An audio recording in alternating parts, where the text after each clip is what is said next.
Okay, this is our homeschool slash office area. Originally, it was supposed to be a dining room, but it turned out that there just wasn't enough space to have chairs being pushed in and out all the way around. So I changed it up last minute, and then way late into my pregnancy, this is about a week before I had my baby, I decided to start this project. They call that nesting, I think, at its finest.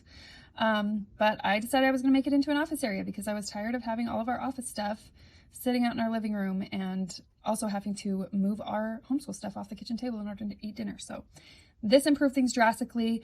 I wanted to add a ton of storage, which is what my design idea was for the lower and upper cabinets here.